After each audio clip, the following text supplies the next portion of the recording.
Right, now, before we say anything, I've got to do this. Hello, little old lady. Because I kept thinking, every time we've done a stream together, I kept thinking, got to do that. And I've not done it. There we go. It completely slipped my mind. How are you, mate? You all right? Yeah, I'm good. Back to work tomorrow, unfortunately. But yeah, I've had a few chilled days. Just been getting on with a bit of housework. I'm gradually getting there each week where I can do a little bit more. You know, I'm getting there. Yeah, nice. But nice. Yeah, been a little less stressful this week than it was last week.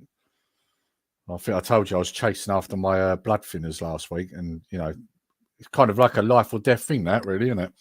Yeah. so I'm a little less stressed this week. I've got them now. So, you know. Well, let's have a chill chat about video games. That'd be good, wouldn't it? Absolutely. So, do you want to go first? Shall I go first? Which one? Yeah, I mean, I've got quite a few that I've been playing. So yeah, I mean, I don't mind talking through, and you can always shut me up when we get to that point. Cool. Go for it. The first one I was going to talk about was probably this one, which is actually no. I'll say this one because I haven't actually been playing it, but I feel like I've been playing it because I've been watching my son play it religiously. So we'll go with this one first, and it is because I don't know if you've had a chance to play it yet, but it is the Tears of the Kingdom, the new Zelda game. So yeah, I'm sure this is what everyone is currently playing. I'll be honest, not playing it. I'm not really a Zelda fan, so. Oh, you're not? Okay. No. But I appreciate that other people are, you know. Yeah, I mean, my middle son, he's been non-stop playing this since it released, and obviously he's been playing it on the screen behind me there, because obviously it's on the Switch, so you can play it in handheld. But I think it looks way better when you play it on the big screen than in handheld mode.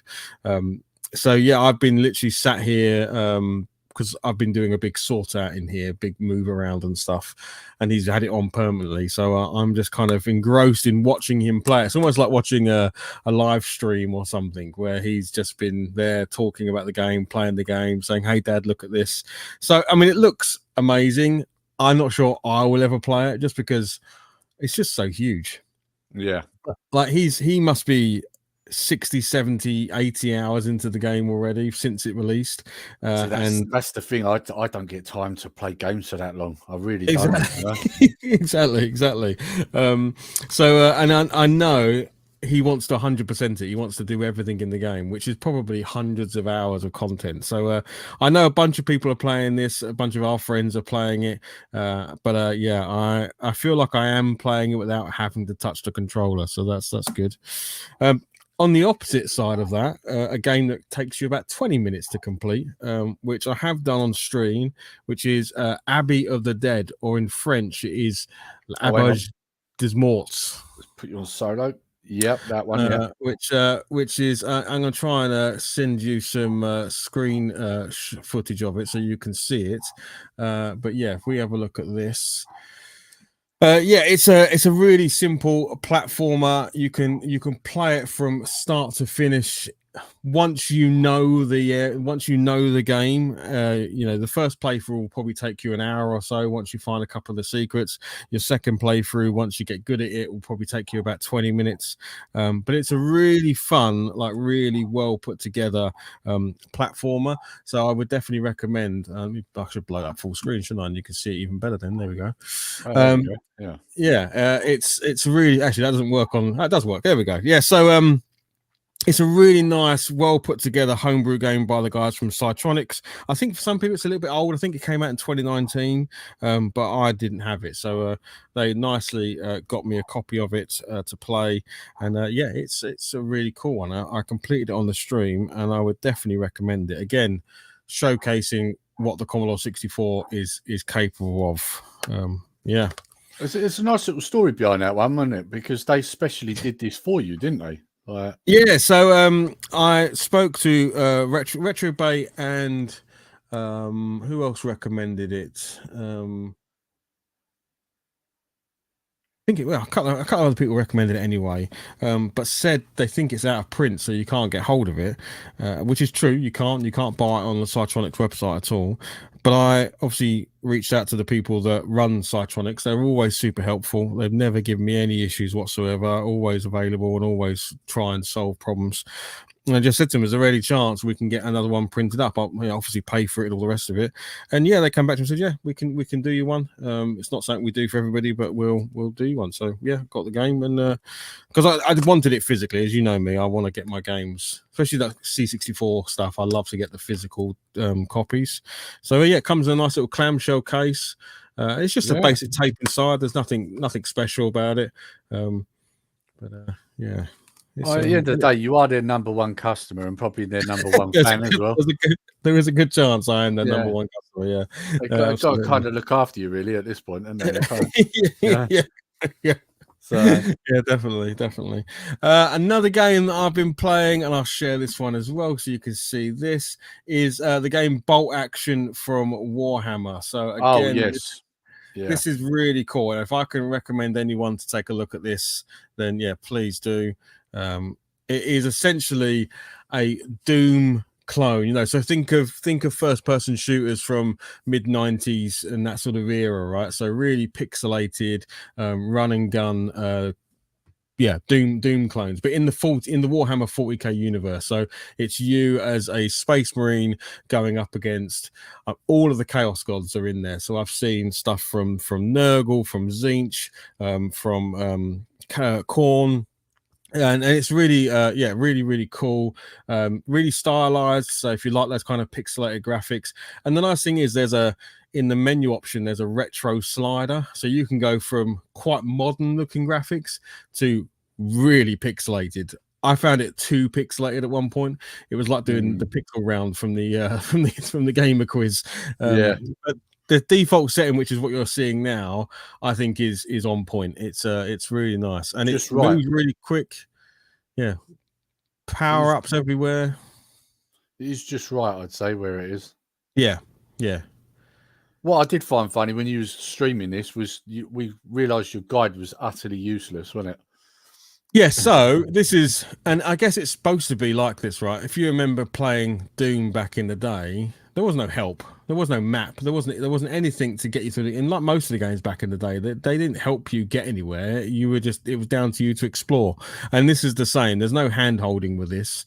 If you want that old school gaming feel, then this will do that. There is no mini map. You have got a guide in this kind of servo droid thing, but it's no good whatsoever. It was useless, wasn't it? In that stream, it was absolutely useless.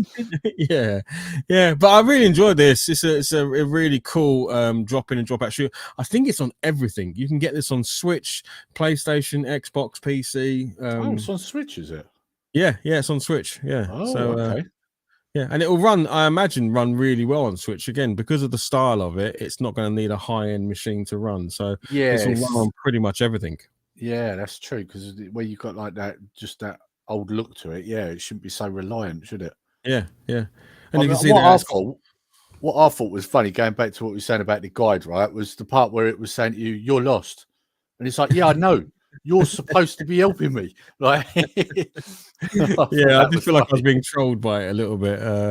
But this is really cool. So, but yeah, it's not much money either. I think it's like less than £20 to buy the game on PC. I don't know. I'd probably be similar money on everything else as well. But yeah, a nice, good, fun, just shooter, basically. Sometimes you just need a bit of mindless fun, right? Well, I mean, I enjoyed watching it. I was at work at the time, so I just put it on while I was at the desk and that, and just had it running, and it looked good to me. Yeah. Another game that I've been playing, and I'll share this one as well.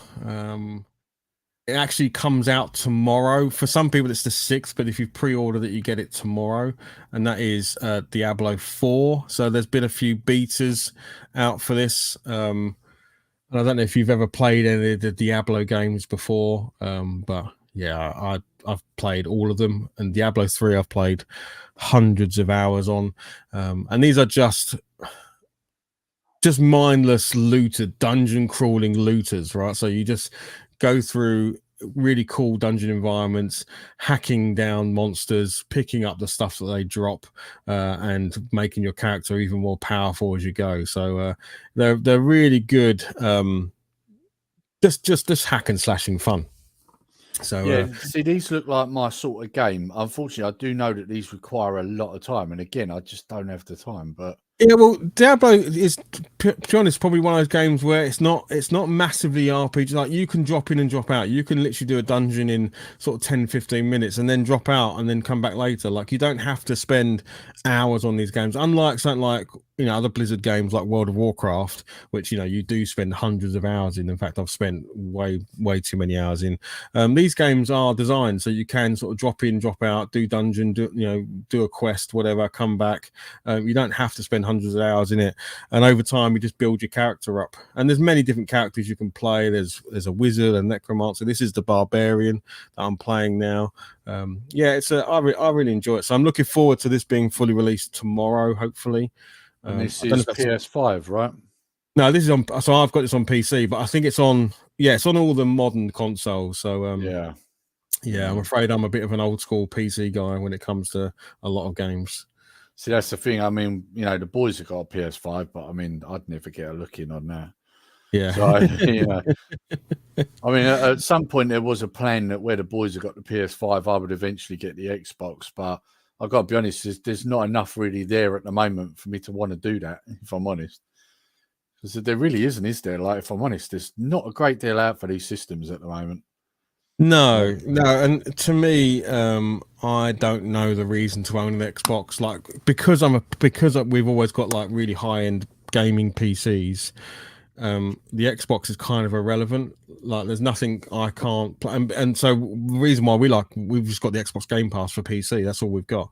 I was about to mention that because my eldest boy, he recently got the Xbox Series X because at home, because as you know, he don't live with me. He had an Xbox One. And it was on its last legs. And he said to me, if it weren't for the fact that his Xbox One was literally ready to blow up, he wouldn't have bought the Series X because he don't see the point. And again, like you're saying, he's using Game Pass. He was using that on Xbox One anyway.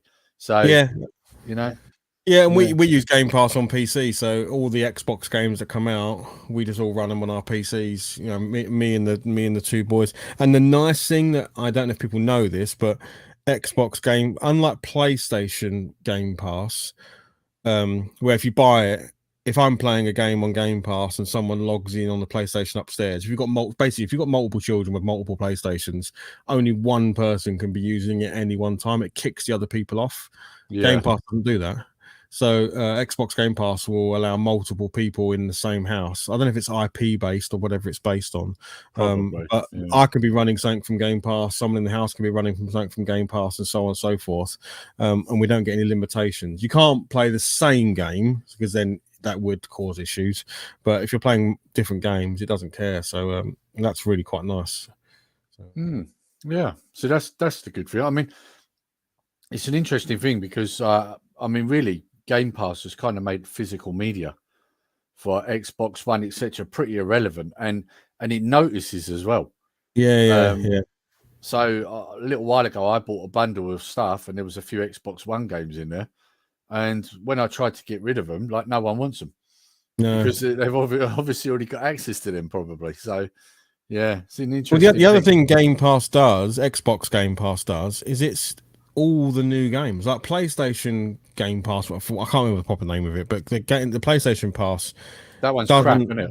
Doesn't have. It has loads of games, like it has from PS1, PS2, PS3, PS4, and so on. It has but the one thing that Xbox has is that day one releases. Like, if a game's coming out, there is a good chance it is on Xbox Game Pass day one. Like, these big, when you watch these kind of big gaming shows, a lot of the times it says like day one release on Xbox Game Pass, and it's like, so if the Game Pass costs you £100 a year, well, if you're going to buy one or two games, you've paid off that, and you've got all those other games. So to me, it's a no-brainer to have the Xbox Game Pass. Even if you've not got an Xbox, you've got a PC, it's still a no-brainer to get it. How much does it work out with the Game Pass on I don't know. I think we pay £10 a month, maybe. I can't remember how much it is. Good.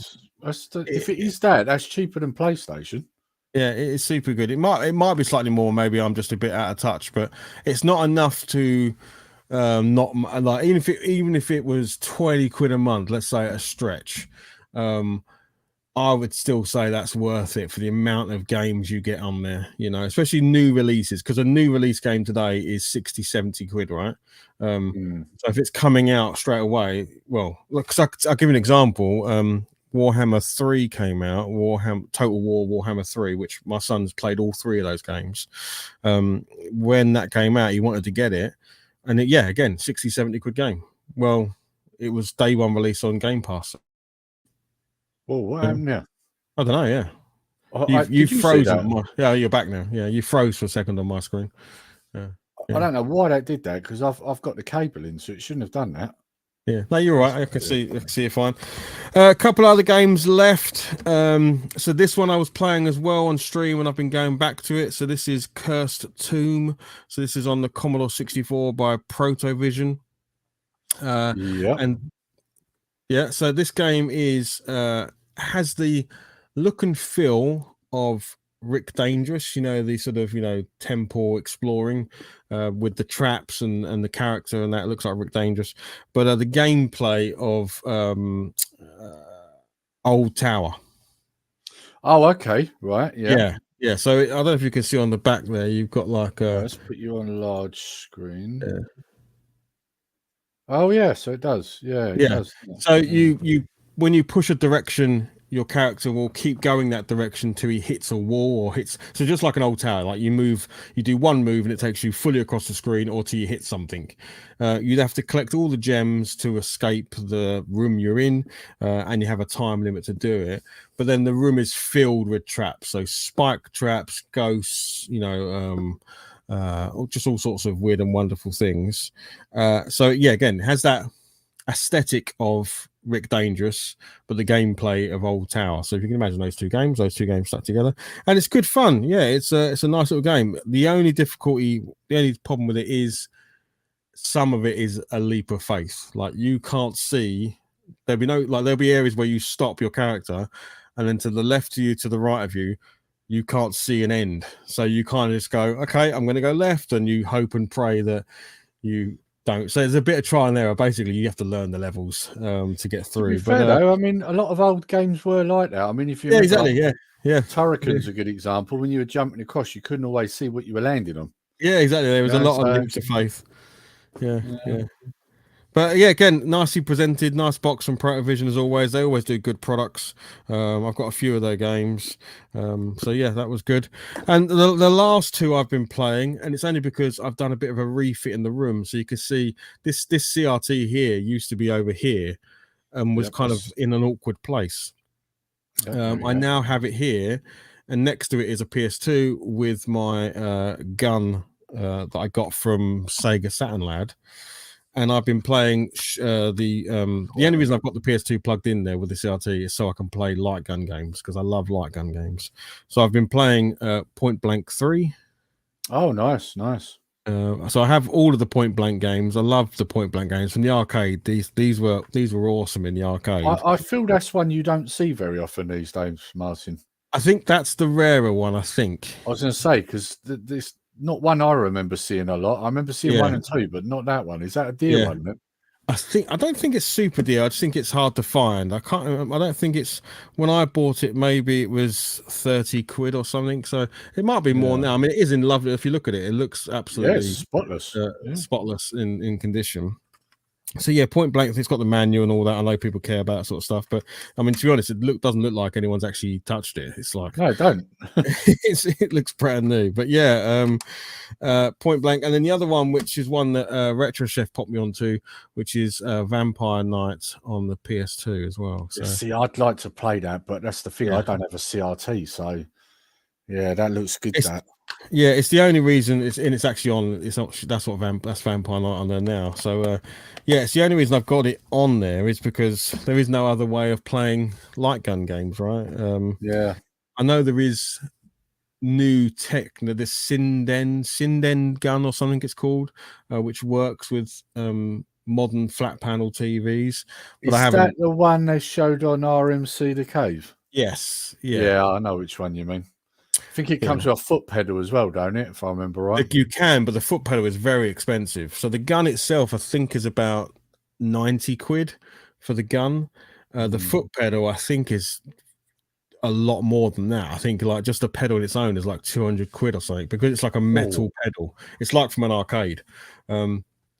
Where the gun that I got from Sega Saturn Lad, that's got a pedal, and it's also got the recoil action as well. So it's really cool from that. It's even got a laser sight on it, so you can pretty much cheat by just using the laser sight to aim for you. Once you've got it lined up, it's pretty accurate.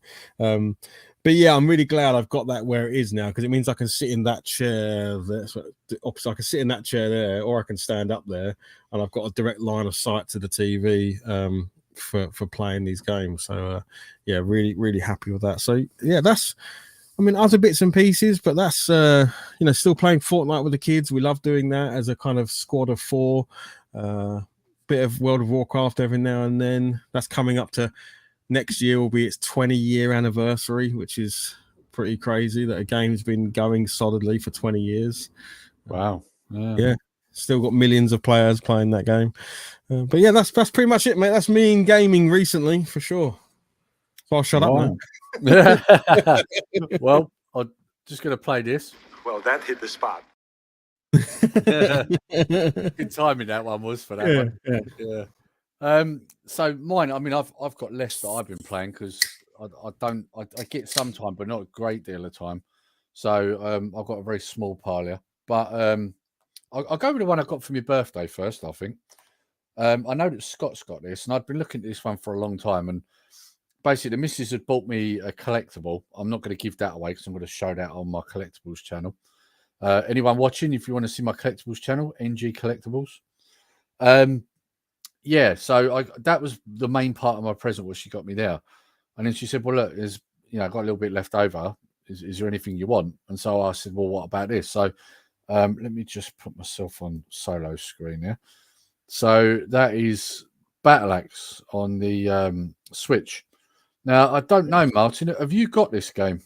No, I've never seen that. I've never even seen that before. I think I've heard the name, but I've not seen the game. So right, so I'm going to drop myself out of solo. I've got the trailer for it on here. Oh yeah, that'd be good. So let's button that on so you can have a look. I'll click that now.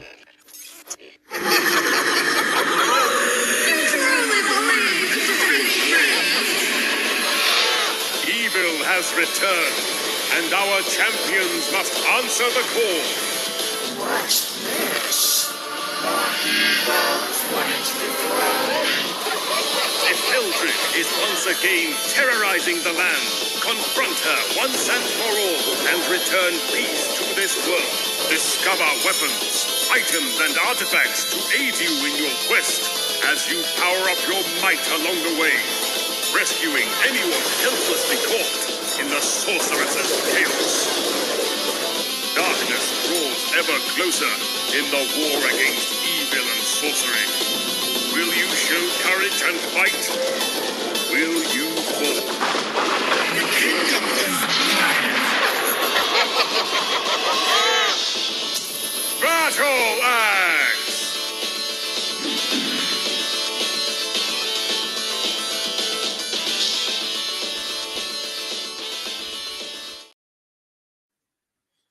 That's really cool. I think that one, I'll be honest, I think this one's right up your alley. I think this is one you need to buy, mate. Oh, dude, as always, whenever you lot show me stuff, I'm already on Amazon looking at it. So in the past, I was a big fan of Gauntlet, and obviously I like Loaded, and on the PS1. I like them sort of top-down sort of games. You know what it reminded me? So I'm completely with you on Gauntlet, and then my brain immediately went to a fantasy version of Chaos Engine. That's what it feels like to me. It feels like fantasy Chaos Engine. That's another one I was going to mention, but also it kind of has elements of Golden Axe as well, which I like. Yeah. And again, Golden Axe, I mean, me and my mate, we spent a lot of summers playing out on the Amiga back in the day.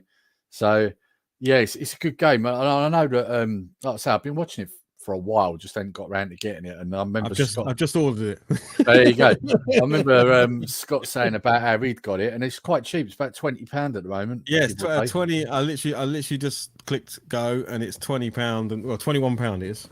Yeah, it's really good. Like I say, I only got it Friday, so I've not had it long, and I've not had a massive amount of time on it. But I played as I forget her character, the female character, because she's got like blades, and I thought, oh, I'll give her a go because she looks like quite an interesting character.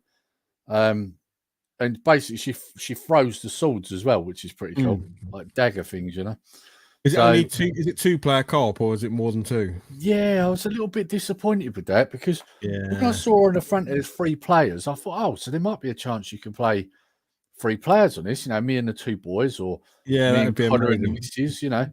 But yeah, no, you can only play 2 player, which I thought was a little bit disappointing. I think Yeah, they missed the trick with that, if I'm honest. But yeah. I do wish there were more local multiplayer games. That's the reason why we play Fortnite. I'm sorry to go on a tangent, but I will keep going back to the fact that it's such easy cross-play platform game. There aren't many out there that so you know, 2 of us are on PC, 1 of us is on PS5, and my youngest is on his Switch, and it just works brilliantly. So for a pick up and play game, we're all able to jump in. And I do wish there were more, because I see that's on PS5 and Switch, and I don't know if it even said Steam. Even it might even be on PC. But I wish it was like they did more games where you could all jump in regardless of platform and play. Yeah, But it looked great, man. It looked like a great game. yeah, it is good. I straight away when I was playing it, I was like, oh man, this reminds me of like back in the day, because it's even the graphics. They even look quite, like you said. You mentioned Chaos Engine. They're very similar, aren't they, to Bitmap style, you know? Yeah. So, and I mean, this one's done by Numbskull, and there's a theme with this because the next one is also a Numbskull game. Now, I know that you've played this, Martin. I don't know if you own it, but you certainly played this one, and this was at Scott's when we was down there last year, and that is Final Vendetta. Yes. Now, before we get talking about this one, I'm going to play the trailer of this one because not everyone might be aware of this, but if you like your beat 'em ups, this is certainly one for you, especially if you like games like Final Fight and Streets of Rage. So I'm going to click that trailer now. Duke Sancho jumps into action. Let's go! And he's pissed. Take this! Meet Claire Sparks. She kicks ass. Martin, are you still there? I'm still here, mate. Yeah, I'm still here. I don't know what's happened there. Like, I just completely, did it cut out, or No, it was working fine. Yeah, it was all right. was the trailer playing? Yeah, trailer's playing. Yeah, it's had sound and everything. Completely froze up my end. Yeah, that's right. I mean, people got the gist of it. It's all right. But it's one I don't own. But I've just looked, and it is still like 20 quid to buy. So it's definitely worth. Yeah. I mean, obviously, like you said, we played it when we was all at Scott's house, and I mean, it's a love letter to the Streets of Rage game, right? So it's a Yeah. I don't know good. why they did that because do you know I recently had high speed internet put in here, and I've got the cable in. It shouldn't be playing up at all. It should be like lightning. One thing I've noticed, Leo, when I do the quiz, occasionally when I play the video, if that's my active window, in other words, I'm clicked on the window that it's playing, the video for me stutters, but for everybody else it plays fine. So I kind of ignore the fact that it's not working. Or if I click off the video on my screen, then it carries on playing normally. So yeah, sometimes you just have to have a bit of faith that it's working. I think that's a StreamYard thing. I don't get that with any other platform. I just get it occasionally with StreamYard when playing videos. Yeah. It seems to be a recent thing because I never had this problem before. It's only started doing it in the last couple of weeks, I've found. So, but I mean, you know, this laptop I've got's a piece of shit anyway. Like, I've got to be honest, this is getting replaced with a Chromebook at some point because they're so much better. All these Windows updates are now, I'm sick and tired of them. But yeah, going back to the game, yeah, so it's a good game. If you are a fan of Streets of Rage and also Final Fight, I mean, it's a very close blend of the two, I would say. You've clearly got you've got one character that kind of reminds you of Hagar out of Final Fight, and then you've got 2 characters that kind of remind you of Blaze and what's the other one? Is it Adam out of Streets of Rage? So yeah, there's some similarities, and even like one of the specials that I don't know his name on this game. I've got to be honest. One of them, when he does his special, he does the flaming punches, similar to what Axel did in Streets of Rage 2. So, very good game. What I've played of it, very good. And I do like them sort of games anyway. So, really good. Now, I've got a trailer for the next one. I'm going to hold faith in. I'm going to go with what you're saying, Martin. I'm going to let it play and hope that the stream keeps going. All right. So, as you know, guys, I like my side-scrolling beat 'em up. So, of course, this one's no different. It is another side-scrolling beat 'em up. It's been out a while now. However, it's only in recent few months I've had a chance to play it because obviously I've had stints in hospital, etc. And that is this one here.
I really like this game. I really do. So I've got it on the Switch, and it comes with a little booklet and a little key ring as well. Let me see that in there. This one was not highly expensive. I mean, like I say, I've had it a while, but because of hospital visits and stuff, I've not had a chance until recently, if you like, to play it. But it's very reminiscent of the arcades Turtles. Oh yeah, definitely. It definitely reminds you of that. Even in the style of graphics as well. The graphics are very similar. They've gone for that retro kind of look, kind of like what Streets of Rage 4 did. Yeah. But they've added extra dynamics to it. You've got more moves, more combinations. I've played it the most. So Ali 16 Bits and Bobs did a stream with a few of his friends. That's right. And then a bunch of us could join, and I think because I think it does a 6 players, right, which is big. We played 6-player version of it. I was surprised. There's loads of special moves, combo moves, reaction moves. There's a whole load. So whilst you can just button mash, there's also a bit of a skill curve as well for those people that want to learn all the mechanics of the game. There's quite a deep game for just what is a brawler essentially. But yeah, a good fun game. And if you noticed on that advert, because we were talking about it earlier, day one it was on Game Pass. So again, that's how I played it. Because when Ali said, "Oh, has anyone's got the game? Jump in." I was like, "Oh, I haven't bought it, but let me just check." And there it was. It was on Xbox Game Pass, so I jumped straight on. Yeah, so it's really good. I mean, I think if you're going to do a successor to an arcade game, that's a perfect way to do it. And also, don't you notice the little bit where you're moving around in the van? Yeah, that reminds me of the NES game. It does, yes, exactly. It's a perfect blend. It's a bit of everything. I thought that was really clever. And even at the beginning, when you get the little story bit at the beginning, and he opens the box, and you've got I forget what Kang's droid's called, but it's his head in it. Yeah. And then you see the same happen to the Statue of Liberty, and straight away when I saw that, I thought of Turtles in Time. Mm-hmm. Because obviously they steal it, don't they? So definitely. It's called back to all of it. All of them, yeah. The only thing I will say is that if you do play 6 players, good luck knowing what the hell's going on the screen. Because Yeah. it gets manic at some point, especially if you're. It's not too bad if you're playing Casey Jones or April O'Neil, then your character stands out from everybody else. But Yeah. if you're just one of the turtles, you've got no hope of knowing what the hell's going on because it's just chaos. And But that's it's the good other fun thing game. I find interesting, that it's not just the turtles. You can play as Casey, or Yeah. even in this case, April O'Neil. You can actually kick their ass as April O'Neil. Yeah. I think that's really clever. That was good thinking. That Yeah. any Yeah. little girls that want to play this game, I mean, that's an ideal character if they're not into turtles and stuff, you know. Yeah, and So- I've played with her. She's good. She kicks ass just as much as the others do. So Oh yeah, you see it on that trailer. Yeah, it's got some pretty good moves. So yeah, it's yeah, I bunked it on and yeah, I really enjoy it. It's difficult to put it down, and I had to because I had things to do around the house. But the minute I started playing it, I was like, oh mate, I want to play this to the end now. And Connor hasn't played this yet, but I get a feeling that once he does, he's going to like this because he's a big fan of the arcade turtles. So's Kyle. yeah. And we sat here on my Pandora and completed it many times, and yeah, I think both of them would really enjoy that. So Yeah. So when you That say is the only shame that you have to buy, like, because you'd love to play it with your kids. Like, imagine all of you could sit and play this together, yeah, but you've all got to buy a copy of it. So you know, you ends up making a 20 quid game into a can 60 you or only 80 play quid. it online as? Can you only play it online as thingy? Can you not do couch co-op in any way? I don't know if you can do. I imagine you probably yes. But well, I should blimmin' hope so. But I was just thinking if he was going to play on the PS5. and you were Yeah, gonna play on the 1 to Switch, 4 players couch co-op. Oh, good. But if you're playing online, 1 to 6, yeah. Yeah. And if you got just the handhelds, then like the the light, then it's just one player. So Oh, is it really on the lights? Only one? Oh, of course, because you can't connect yeah, external controllers to the Switch Lite, can you? yeah. Another reason not to buy the Switch Lite. Yeah, well, So- I own 3 of them, so The thing is, I think it depends on who they're for, innit? If you've got a young Yeah. kid, they're perfect. yeah. Like because back in the day, you would have just bought them a Game Boy or a DS. So The Switch Yeah. Lite is probably the Switch is probably the console I've owned the most of. I own 5 Switches. I've got two. I haven't got the OLED one, but I've got 2 of the original Switches as they were. One is mine down here, so it doesn't get smashed up by kids. One is like the house one that's up there. Then all the kids have got their own Switch Lites. Yeah, I've never. They're just everyone just loves that console so much. It's just they all want to play it all the time. So, and you can pick them up super cheap, especially the Switch Lites. I think you can get them for like 80, 90 quid sometimes on Oh, yeah, Facebook. yeah. Yeah, they're super cheap. I mean, the thing for me at the moment, I'd say the Switch console is probably my favorite console at the moment, if I'm honest, because I mean, I was one of these that put off getting a Switch for a while because I remember someone I worked with got one, and I remember saying, I see him taking like all the bits off because he used to bring it into work occasionally. And he was taking all the bits off, and I went, one thing with that, and he went, what? I said, that looks like that will break after a while. Mm. I was like, I gotta be honest, and I had a PS4, so I didn't see a reason to want one of these, And I remember going to like, yeah, that's gonna break, and to a certain extent, I was kind of right because obviously later on in time, people then started complaining about the drift, So to a certain degree, I was right, if you like. Now, Yeah, no, it was. as time went on, I started seeing some of these games released, and a lot of them are these retro style graphic games, and also feel very retro, like your Final Vendetta, like your Battle Axe, like your Turtles. And it was at that point where it was like, you know what, at this point now I need to get one because, quite frankly, the games that are coming out on the Switch are better than what's coming out on PlayStation. So yeah, it's I'll be honest. I mean, even the wife's not really a gamer. She used to play the Wii with us when we'd have the Olympics on or Mario Kart. Of course, with the Switch, you've got Mario Kart 8. You've got what's the Mario game that we play a lot? Oh, I forget which one it is now. One of the Mario games. Mario Party, Mario no, also there's the Mario.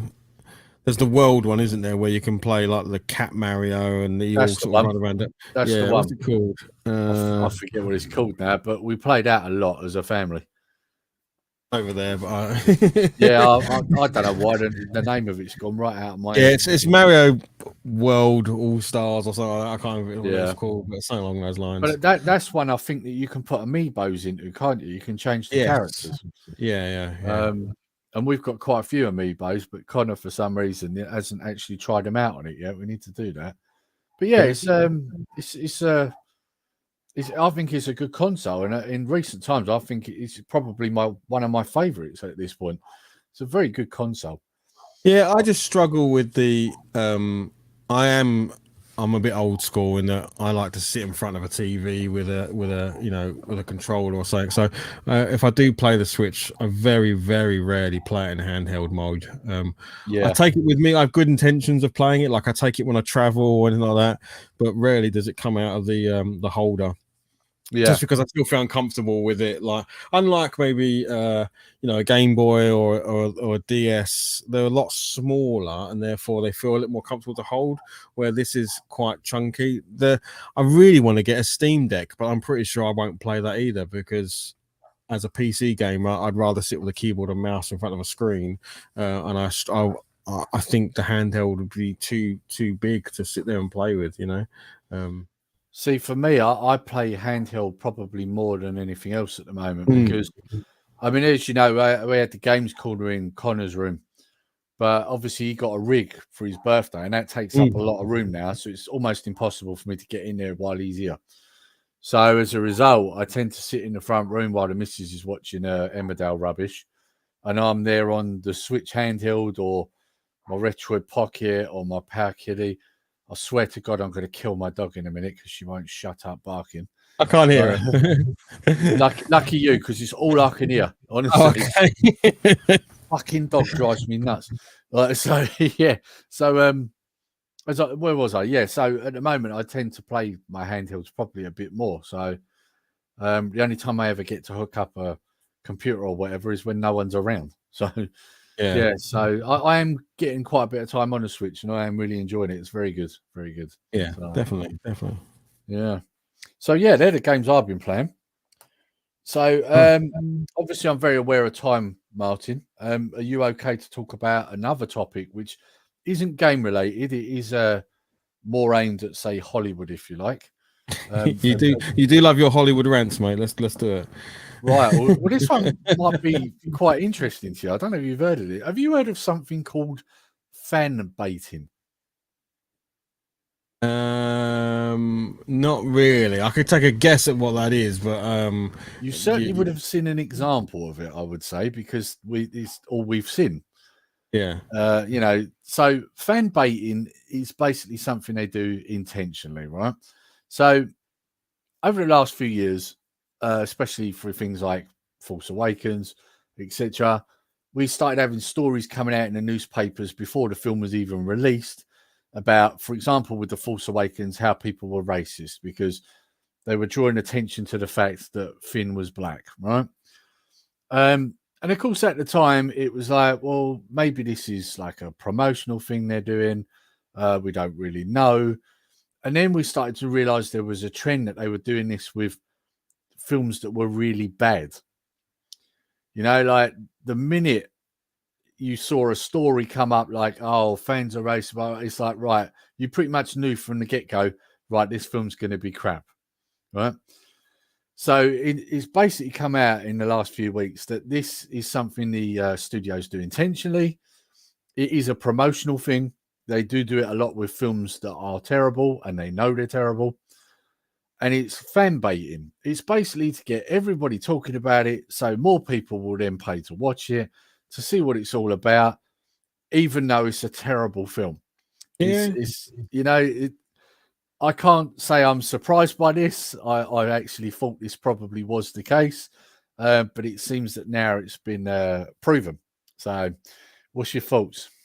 I mean, that's existed forever, right? There's no such thing as bad press, right? If you're in the press, if you're on the news, if you're the topic of conversation, that's a positive thing, regardless of whether it's actually from a negative point of view or positive point of view. The fact that you're being spoken about is going to get people to engage with whatever the thing is. So, yeah, I 100% believe that if you know your movie or your book or your game or your whatever it is going to be bad, the best thing you can do is almost face into it and kind of make up some stuff to kind of reinforce that, because ultimately it's going to get, what's worse is a non-good product that no one's talking about. Then it definitely is bad, right? There's at least that. But if your movie is known to be horrendous, or and you can get everyone talking about it, people will want to go and see it to see how horrendous it is. And we have seen that happen with movies that then become cult classics, right, or something like that. They I mean, how many bad movies do we know that actually now we kind of like them being super bad? Yeah. You know, so and there's good and bad, of course there is, but I think it's a shame when it's used from a political standpoint, because that can create divides in people, and that's always negative. I think if your movie's bad, play on that a little bit, call it a parody, call it intentionally bad, we're trying to go for a cult audience or whatever. But it doesn't surprise me. And I'm also sure that people do it after the fact, so they think they've created a really great movie. When it starts getting seen, it's then called bad, and that's when they go, okay, yeah, we meant that was intentional, and this is what we've done it, because people are trying to save face of it, right? So I can see people doing it beforehand and after. The thing is, it's almost a win-win situation, because at that point, if it fails, they've got the perfect excuse, haven't they? Like, yeah, exactly. When it fails, they can go, well, look, we told you, it's because these people are racist. That's why it failed. you know? And it's like, really, that was a nonsense to begin with. You just made that up to cover the fact that it's going to do bad. You know, it is quite genius when you think about it. It's annoying as hell for me. I find it's annoying as fuck, but it's actually quite genius. Yeah, you know? I mean, I've done it with a lot of movies. I know there's a lot of talk around the new Little Mermaid movie, and they're focusing on the fact that they race changed the character, which doesn't. I couldn't give two hoots about that. You know what? I think that doesn't bother me. The true story is, when you look at the rest of the movie, the CGI is awful. Like the under the water bits, like the background, there's nothing in the background. It's like just blue. Like they haven't tried to. You look at the cartoon was full of color and full of amazing stuff. Of course, all fantasy. Of course, we're on board with that. We're watching a Disney movie. So yeah, in this movie, it's just deep blue sea, which is boring to see. And then when you get up close, the CGI of the characters underwater, the animals underwater, the fish and all the rest of it, the plant life, everything that goes on is just, it looks like amateur hour for people that should be doing world-class stuff. Compare that to the Avatar movie underwater, like totally yeah. I haven't watched Avatar. It's a different world, right? I haven't watched Avatar, but I have heard people compare them, and they're like, "This is how you do a water film, and this is how you don't do one." Exactly, and they've changed the story dramatically from the original story.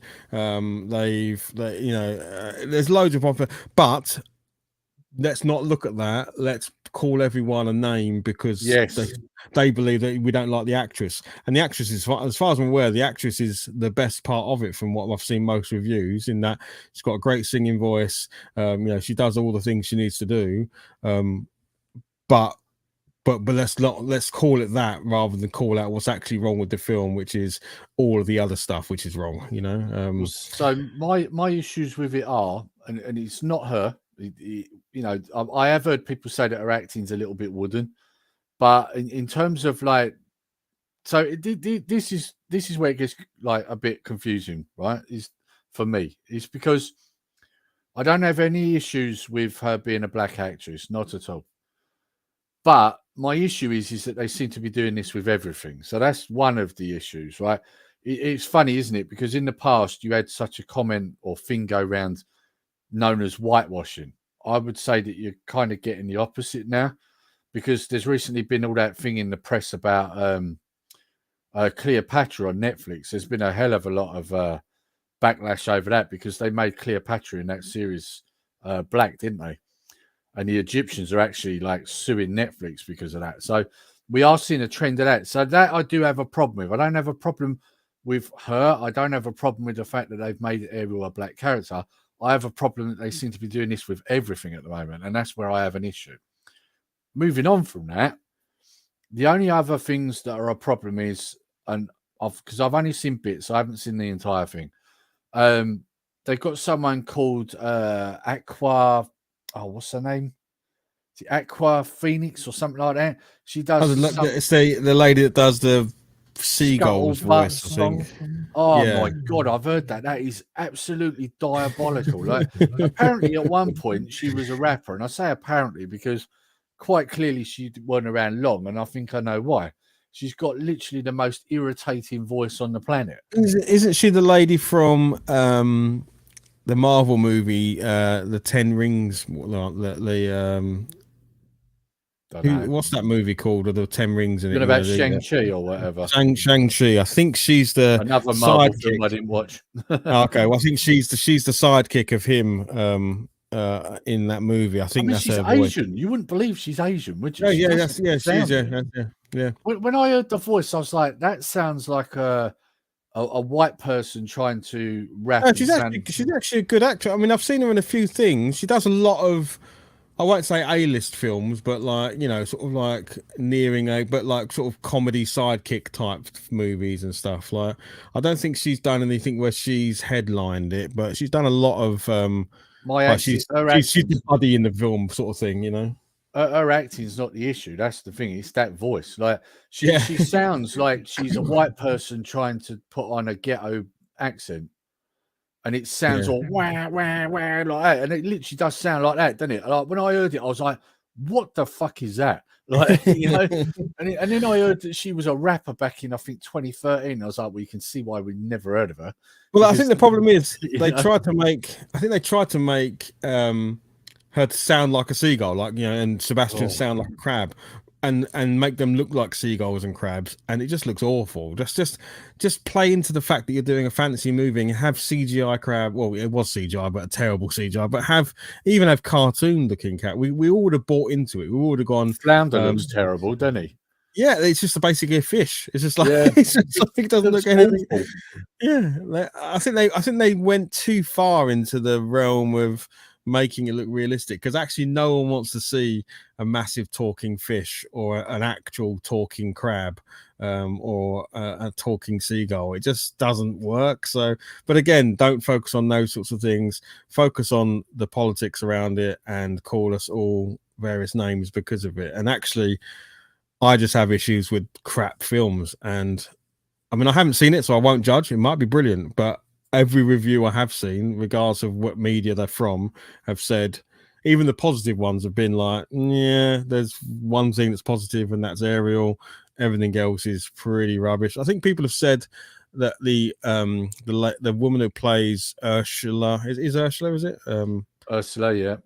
So that was okay. Like, she does all right. She does a good portrayal of the cartoon version of her. Something about disco tentacles that people don't like. I saw a bit. On that.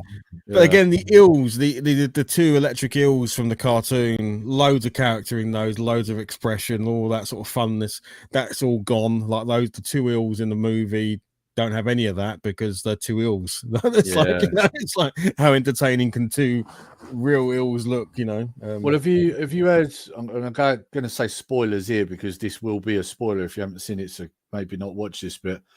But have you heard what they've done at the end? How they've changed the story? Yeah, I've heard they've changed it from him driving the boat into her doing it or something like that. Basically, you know, in the woke times that we live in, you can't have a male save a woman. You know, she's got to save herself, like, which kind of takes all point and meaning out of the film. You know, the whole thing. Again, the whole thing with the animation is it was a love story from beginning to end, and it kind of, from what I can tell, it's lost all of that in this film. You know, so.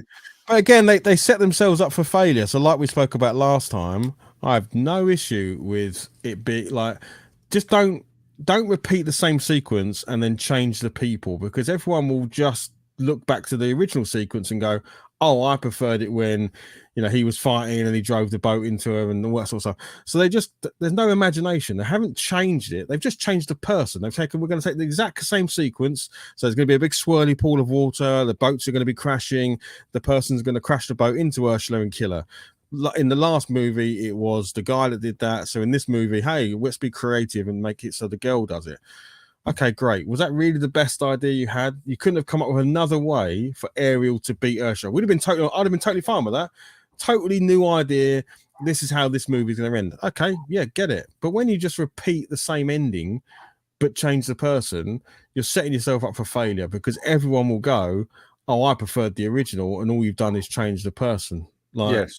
And then it's not about, again, it's nothing to do with Ariel. That is about you've just repeated the same thing and changed one element of it and expect me to get all excited. Well, it's not going to happen because you've not done any work. You've done the lazy edit. You cut and pasted a different person into that scene and gone, that's my job done.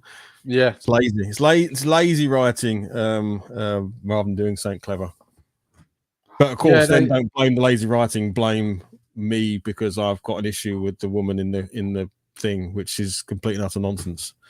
Yeah, they seem to be doing that a lot with all these real-time makes that they're doing, remakes, if you like. It is literally, like you say, a copy and paste and then get their political agenda in there. Yeah. It does seem to be happening a lot now. So, yeah, someone's just knocked on the door. I did ask my boys to answer it. I don't know if they have done or not. I hope they have. But they'll keep failing, mate. These programs are dive bombing and costing Disney and every other studio. The studio behind the Cleopatra thing is obviously, I'm assuming, lost so much money it's untrue. Netflix, I guess, has lost tons of money, and they're either okay with that because they're still getting out the thing that they want to get out, or they'll stop doing it and start being creative. Yeah, absolutely.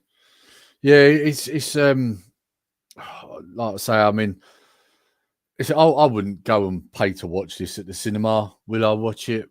Maybe just to see how bad it really is. Like I say, like I said at the beginning, I some people have got an issue with the fact that they've race swapped the main star. I don't have an issue with that. However, I do have an issue with the fact that they're doing it with everything. Kind of the same way I have an issue when, they're constantly belittling men to make a female character look better. And, it's when you see them all doing it, we don't want to see everything look and sound exactly the same, do we? We want different things going on, all right, do it in one or two films, but don't do it in all of them, Yeah. I think we're just it's an ebb and flow, isn't it? And eventually it will sort itself out to the point where it's okay to have everyone represented as heroes and villains and all the rest of it. We're not one party gets represented as always as villains and another party always gets represented as heroes. There's enough space in the world to have a sort of, everyone be in stuff, right? Everyone should have to look at a hero and go, wow, there's always been, to me, black superheroes. That's never been a thing. That's never been a problem. So there's always been strong people of all backgrounds. It's just we feel like we've not got enough. Okay, so let's create some more, but let's not just go changing existing. Let's create new. Let's be the awesome creative people these people are meant to be, and go out and create amazing characters. Absolutely. And this is it. Now, I wasn't a fan of Masters of the Universe Revelations, and I've been quite clear on that. I did a video on it on here. But one of the things that I did like, I didn't mind the art style. I thought the art style was really good. And one of the parts I quite liked with that, and it's unfortunate because I know the reason why it was done. Kevin Smith, he's all about the woke culture. So it's unfortunate the reasons behind it. But one of the things I did like was a part where I don't like the way it gets to this because, spoilers, if you haven't watched it, it's been out a few years now. Everyone should have watched it. But spoilers for Revelations. Obviously, what I didn't like was they killed off He-Man very early on, right? So I had a massive issue with that because obviously He-Man is your main star. Why are you trying to make it all about Teela? If you wanted to do an all-female one, you should have just redone She-Ra. It's quite simple. But regardless of that, we get to a part where he's in kind of the afterlife, if you like, and you run into like several of He-Man's predecessors before him.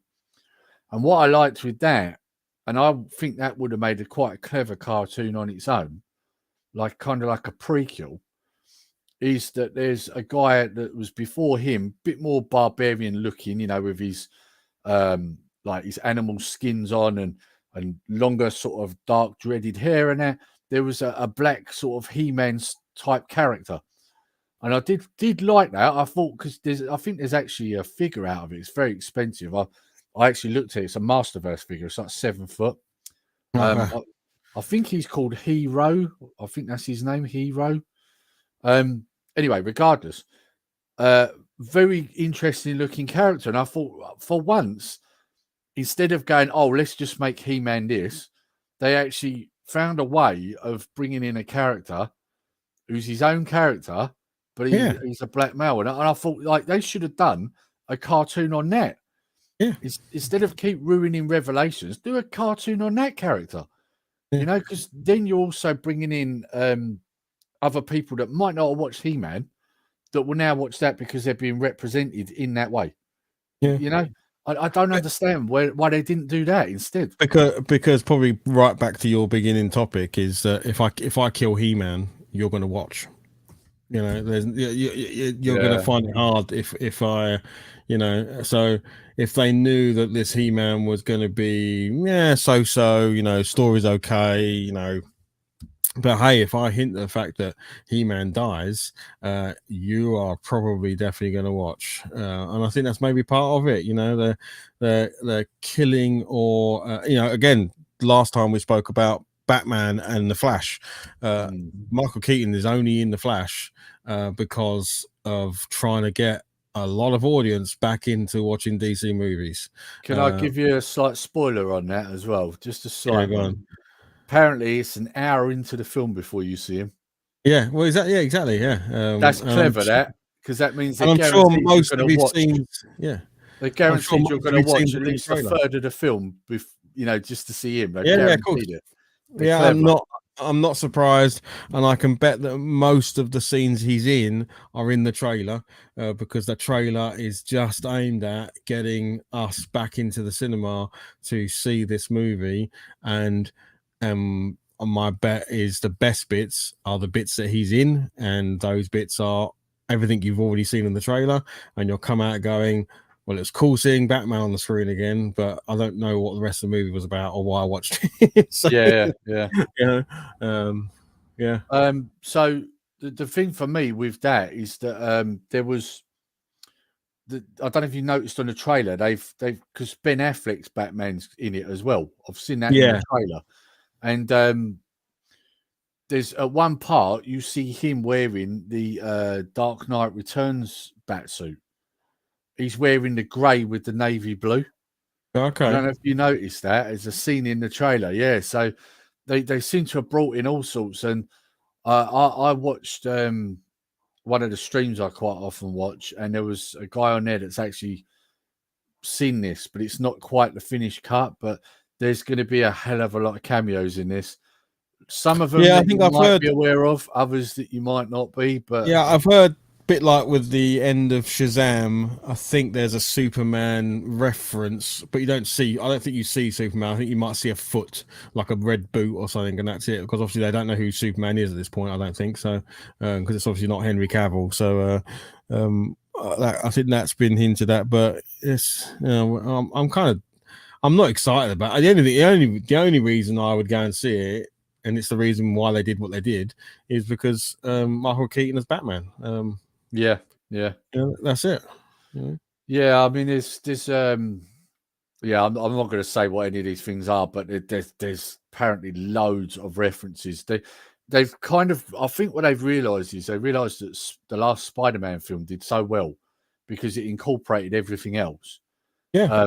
And you know, a very limited amount of stuff, but they did incorporate stuff, and I think they suddenly realised from that it was like, right, we need to do something with this. And I think a lot of the reason they might have played into this is because obviously Ezra is not the most liked person at the moment. You've got to find a reason to get people to come and watch this. And so one of them reasons is, right, okay, let's drag in every single reference we can find Yeah. including Michael Keaton, because everyone loves him. Yeah. And people are going to watch this film. And I think it's going to work, because I'll be honest, if I was just going to watch that Ezra, there's no way I'd watch this film. But No. because Michael Keaton's in it, and I've heard about all these little cameos and side things that are going on, I'm like, right, I want to watch this film now.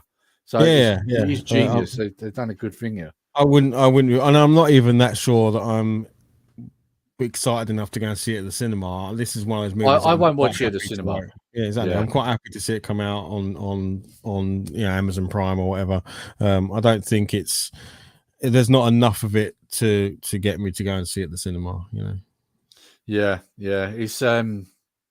It's not a film I'm going to pay good money to watch. No. I can't think of the last DC movie that I was excited to see. That's the thing, innit? I mean, I feel we've been burned enough by DC. Yeah, It's been years.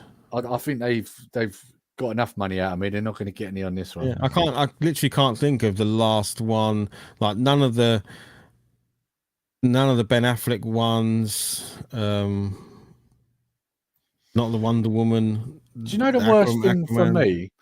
I actually think Ben Affleck as Batman wasn't that bad. Unfortunately, he was only in shit films. That's the problem. Yeah, exactly. Yeah, he could only do what he could do. I think he'd make a really good Batman. I like him as Batman. But look who they casted that guy for Lex Luthor, the nerdy little. His name, but he was he did the Facebook movie, didn't he? I can't think of his name. But he was awful as Lex Luthor, and that's who Ben Affleck was supposed to be going up against. It's like, you're joking me. Like, this doesn't work. And the thing with Ben Affleck is he's quite a broad, big guy, and he absolutely looked like an older Batman. It looked really good. It worked, because in the comics, he did get to a stage where he got really big as he got older, which, of course, you would do, because if you're trying to keep yourself in shape and your metabolism's slowing down, you're naturally going to get bigger, aren't you? Bulkier, less athletic. So, well, hopefully, let's see if this happens. But maybe they'll do, old man Batman and the young Batman. Where what was the cartoon called? Like Batman 2000 or something like that. I can't remember what it was called. It had a proper name. You had Batman of the Future. Yeah, Batman of the Future it was, wasn't it? Batman of the Future had the kid in this sort of black and red suit. No, that's Batman Beyond. That's Batman Beyond. That's it, Batman Beyond. And then you had old man Batman, didn't you? Like, so you could have Michael Keaton playing that role, or even Ben Affleck playing that role, and then introduce a new Batman into that, which I guess is still going to be the.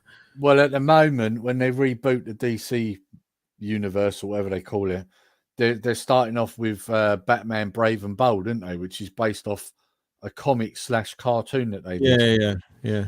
That one's going to be interesting, because the cartoon didn't exactly follow canon. They kind of threw him in with all sorts of characters that were dead, that weren't around, but it was just like, we're going to have fun with this.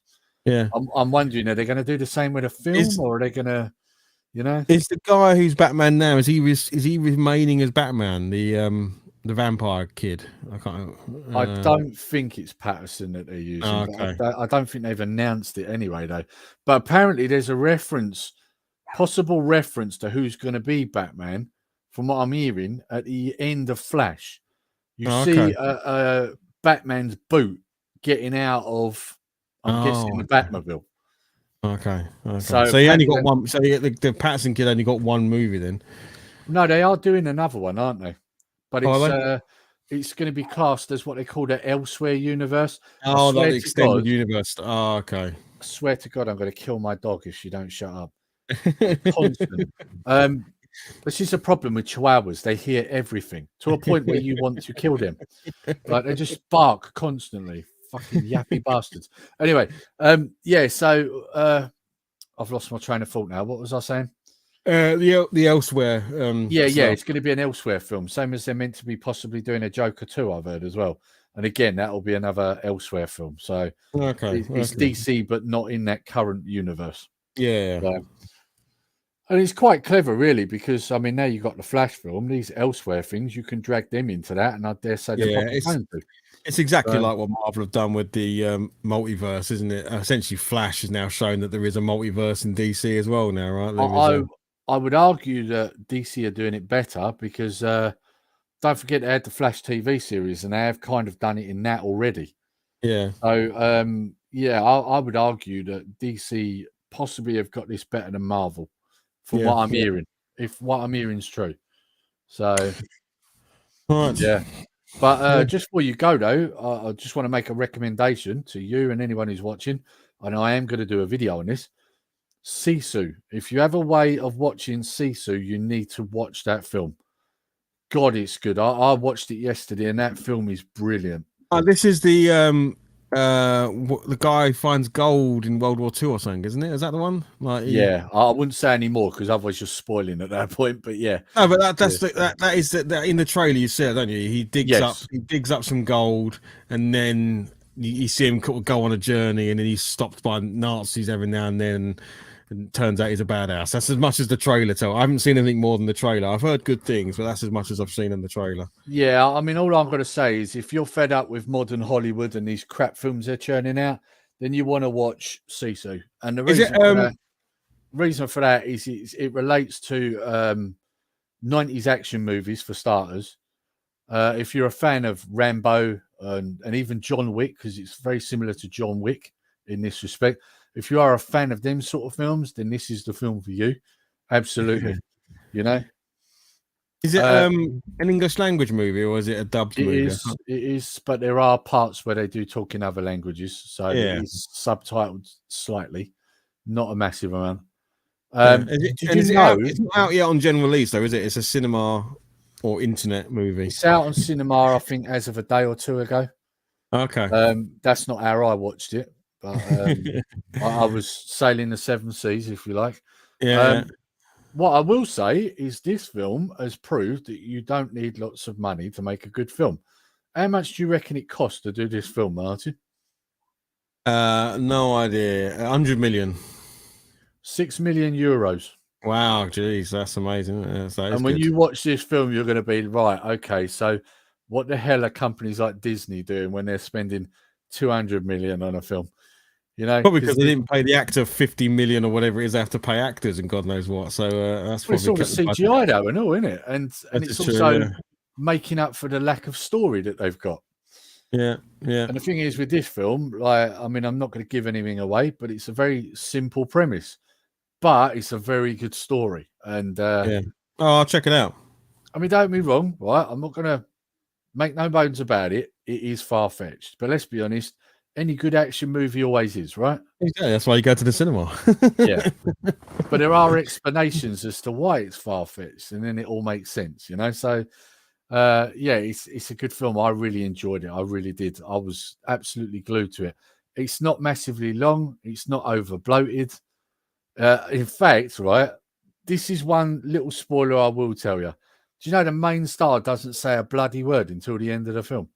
Oh, that's cool. Mad, right? It's an hour and a half long. You don't say nothing until the end. That's like all action heroes. You don't want to hear them talk, do you? But this is the point, right? Like, if you think about this, if he don't talk to the end, what got me gripped to this film? Yeah, exactly. Yeah, you know, so that's a sign of a good film. Yeah, all of our best action heroes weren't hired for their voices, were they? Let's face it. If you listed them off, you wouldn't go they were great talkers, would you? Yeah.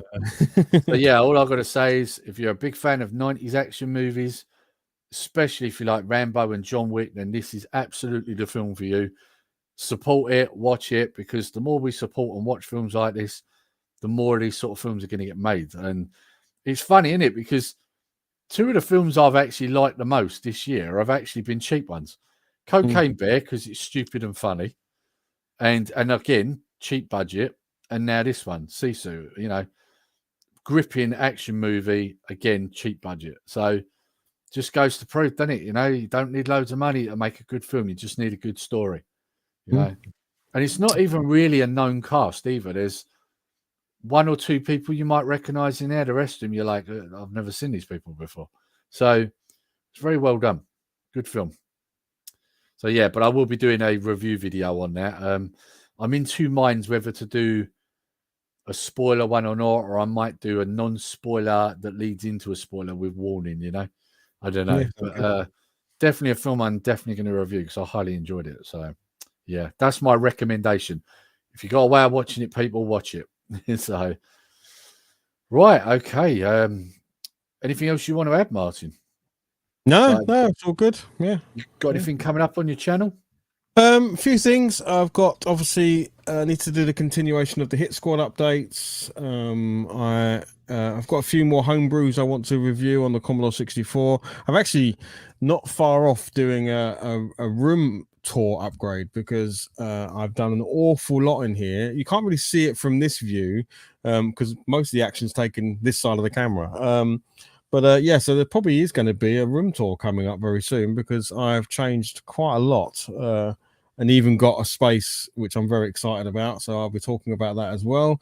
But yeah, bits and pieces like that. I've got some models on my desk that I want to get painted, so that's going to be coming up as well. And of course, I have yet to advertise the next quiz, which hopefully will be taking place in the next few weeks. Yeah, just getting some finalized details on who's actually in it and so on and so forth. So hopefully there will be a quiz soon. Yeah, but that's about it, mate.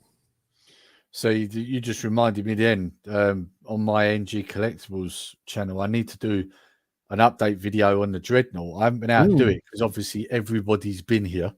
So I can't do any filming at the moment. So my plan is the minute Connor's back at school and, you know, Kyle's back home and the missus is at work, I can get my follow-up video done to that because it's sitting on my side. I can actually see it right now. It's right at the front of my, I've got like a bookcase with some of my collectibles and it's like pride of place right at the front. Yeah, the boys have looked at it, or well, Connor has, and he's like, "Oh, that looks really good." Like, you know, so yeah, need to do a follow up on that. And there's a couple of other collectibles that I need to unbox and that as well that I want to show on there. As for the main channel, there will be Micromaniacs coming soon because you're going to come on, aren't you, Martin? Yes, yeah. Because I know there's a topic that you want to discuss on it. I haven't got a date yet, but obviously we are now in June, so it will be probably in the next couple of weeks. I'll look at when I'm available and also see who else is coming on because at the moment it's me and you. I haven't got anyone else lined up at the moment. Trying to think, is there anything else? I'm sure there was something else I was going to do. I keep promising because I've got a major pickup here that I need to do that I've had since January, but again, I can't film at the moment because everybody's here. I need to do that as well. I need to do a video on that. You know what that's about, don't you, Martin? Yeah. Yeah. Yeah. And then obviously last time I come down to yours, I come back with a couple of goodies and I haven't done anything with them. I haven't showed them yet. So yeah. It's a lot of content I need to do. It's just finding the time to do it at the moment. So yeah, absolutely. And I do enjoy doing these. These are fun. I've been enjoying these, so I hope you have as well. Yeah. We're not very disciplined about our 1 hour slot though. It's no, yeah, we've gone over again, haven't we? Mind you, last time we was nearly an hour and a half, so I think we've done better. I don't think we're far off at this time either, to be honest. Hour and 17 at the moment. Okay. I'll tell you what though, before I go, I've got to play this, Martin, because you've got to see this, right? You'll laugh at this. Are you looking forward to watching a Han Solo movie as a fan? Not really. He's a legend, isn't he? Harrison Ford. That guy that's interviewing him, like how high pitched and annoying laugh. That's because he knew. That's because he knew that he was like. It's like kind of nervous kind of. I'm going to ask you this, but you're probably going to say something, and my voice will get higher as I ask it. Yeah, he knew what we was all thinking. Well, there's another one here. I've clipped it down so that I can use it on my streams because I think it's funny. But I'll tell you the first part. So the first part, this is another interview of Harrison Ford. And they say to him, who shot first, you or Greedo? And this is his response. I don't care. I love that. I don't care. Yeah. So, yeah, I had to clip that bit down because I thought that coming handy on a stream when someone says something, I can just go, I don't care. Like, you know, so, exactly. Yeah. Right. Okay. So let's finish this one up. That bloke's a nutter. And yeah, we'll end this one here. So I hope everyone's enjoyed watching this. I don't know when this is going up yet, but it will be going up probably in the next few days. So thanks for coming on, Martin. I've enjoyed this. Mate. And see you all later, guys. Nerdy Geezer out.